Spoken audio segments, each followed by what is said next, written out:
ይሄ ከሃዲቱ ሪያል ማድሪድ ሂር ዊ ጎ። ሪያል ማድሪዶች እንግዲህ በነፃ ኮናቴን ለማስፈረም ተስማምተዋል። በነፃማ ካገኘ ማንንም ትወስዳለህ በነፃ ለዚህ ሲበዛበት ነው። ነገር ግን ሊቨርፑልን ከርቶ ነው እየወጣ ያለው። አንድ የሊቨርፑል ደጋፊ የሆነ ኮናቴ ላረክልን ይሄ ተጫዋች ምናምን እንዳትል፣ አመቱ ሙሉ ሲያሰቃየን የነበረው ይሄ ተጫዋች ነው። ይሄ ግም ተጫዋች ነው። በመጨረሻም የትሬንት አሌክሳንደር አርኖልድ ስትራቴጂን ተከትሎ ሊቨርፑልን ፋይናንሻሊ ጎርቶ በነፃ እየወጣ ነው ያለው።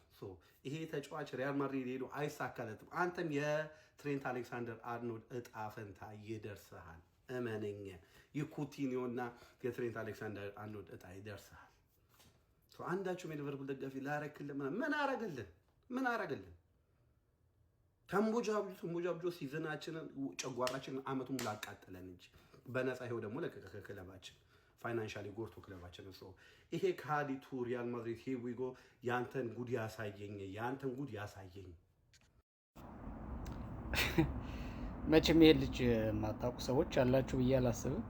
የሊቨርፑል ደጋፊ ነው። ብዙ ጊዜ የሆነ ያልሆነ ነገር በመቀላቀል ነው የሚታወቀው እና በእርግጥ የሆነ ማንም ሰው የሚደግፈውን ክለብ ትቶ ሲወጣ የሆነ ተጫዋች መርገሙ ያለ ነው የነበረ ነው እና አሁን ኮናቴን ምን አድርግ ነው የሚለው። ኢብራሂም ኮናቴ ሊቨርፑልን በቅጡ ካገለገሉ ተጫዋቾች መካከል የሚጠቀስ ነው። ምን አድርጎልን ምን ሰርቶልን ይላል። አንደኛ የክለቡ ባላክሲዮን ነው የሚመስለው። የክለቡ በቃ ራጊ ፈጣሪ ነው የሚመስለው። አንድ ደጋፊ ነህ። ኢብራሂም ኮናቴም አንድ ተጫዋች ነው፣ ፕሮፌሽናል ተጫዋች ነው። የራሱን ህይወት ነው የሚመራው። መወሰን ባለበት ጊዜ ይወስናል። ወይም ደግሞ ኮንትራት አቋርጦ ክለቡን ረግጦ ወይም ደግሞ ጎድቶ አይደለም የሄደው። ኮንትራቱን ጨርሶ በፍሪ ኤጀንትነት ነው የሄደ ያለው። ቀደም ብሎ መልቀቅ፣ ቀደም ብሎ መሸጥ የክለቡ ኃላፊነት ነው የሚሆነው። ግን ለክለቡ ምን አድርጎ የሚለው ላይ ነው ነጥቤ። ሌላውን ነገር ኢሞሽንህን መግለጽ፣ መበሳጨትህን መግለጽ፣ እንደ ክለብ ደጋፊ ማውራት ምንም ማለት አይደለም። ነጥቤ ምንድን ነው? ምን አድርጎ ምን ሰርቶልን ምናምን የሚለው ነገር ላይ ነው። ኢብራሂም ኮናቴ በ27 ዓመቱ ነው። በነገራችን ላይ በእድሜ በጣም እየገፋ ያለ ነው። ኦፍኮርስ አሁን አሪፍ የሆነ እድሜ ላይ ነው ያለ። ምርጥ ከሚባሉ ተከላካዮች መካከል አንደኛው ነው። ወደ 118 ያህል ሰልፎችን አድርጓል ለሊቨርፑል። ከ2021 ጀምሮ ነው ሊቨርፑልን ከጀርመኑ አርቢ ላይፕዚግ መሰለኝ ወደዚህ የመጣው። ያ እንደዛ ነው እና ኦልሞስት 5 ዓመት ሊቨርፑልን በሚገባ ያገለገለ፣ ሊቨርፑል ጥሩ የሆነበት ከበርካታ ዓመታት በኋላ ፕሪሚየር ሊጉን ሲያነሳ፣ ኤፍኤ ካፕ ሲያነሳ አብሮ ያነሳ፣ ለዋንጫ አልታደለም እንጂ እስከ ፍጻሜ ሂዶ ሪያል ማድሪድ 14ኛ ዋንጫውን ሲያነሳ፣ በቻምፒየንስ ሊግ ሊቨርፑል የፍጻሜ ተፋላሚ ሆኖ እስከዛ ድረስ ቡድኑ እንዲሄድ ያገዘ፣ ሌሎችም መለስተኛ ዋንጫዎችን አብሮ ያነሳ፣ የፕሪሚየር ሊጉን ጨምሮ ኤፍኤ ካፑ እንደጠቀስኩት እና በሊቨርፑል እንደገና ማደግ እንደገና መንሰራራት ውስጥ የራሱን የቻለ አስተዋጽኦ ያበረከተ የ27 ዓመት ፈረንሳዊ ኢንተርናሽናል ምርጥ ተከላካይ ነው ኢብራሂም ኮናቴ። ስለዚህ ይህን ልጅ ለሰጠህን ግልጋሎት፣ በክለባችን ውስጥ ለሰራኸው ታሪክ እናመሰግናለን ነው የሚባል። ፕሮፌሽናሊ እንደዛ ነው የሚባለው።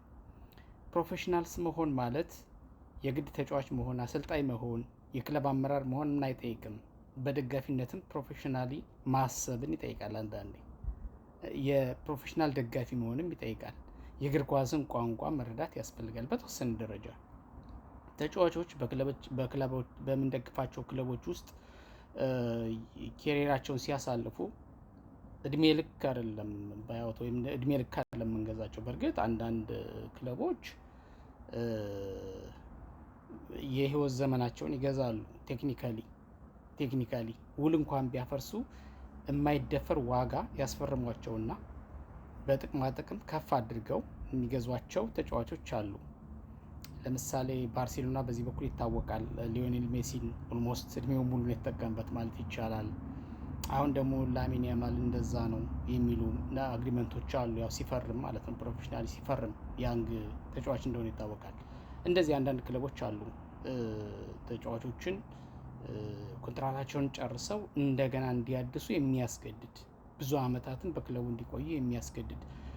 ያንን ጥሰው አፍርሰው ከሄዱ ወይም ደግሞ ለ5 ዓመት ፈርሞ ገና በ2 ዓመቱ በ3 ዓመቱ ሌላ በጥቅማ ጥቅም ተደልሎ በዛ ማሎ ሲሄድ ምናልባት መረር ያለ ትችት ሊከተልበት ይችል ይሆናል። ኢብራሂም ኮናቴ ግን በነበረው የ5 ዓመት ቆይታ ሊቨርፑልን በስርዓት ያገለገለ፣ አሁን ደግሞ ኮንትራት ጊዜውን ጨርሶ በፍሪ ኤጀንትነት ወደ ታላቁ ሪያል ማድሪድ ሌላ ኬረር እንዲኖረው በሌላ መድረክ በሌላ ታላቅ መድረክ ራሱን ለመፈተሽ ወደዛ ያመራል ማለት ይህን ያህል እንዲረገም ይገባዋል ብዬ አላስብም። እና ብዙ ደጋፊዎች ኦፍኮርስ ይደብራቸዋል። በተለይ በጣም ተጽዕኖ ያለው ተጫዋች ክለቡን ለቆ ሲሄድ እንደዛ እንትን ይላሉ፣ ያስባሉ።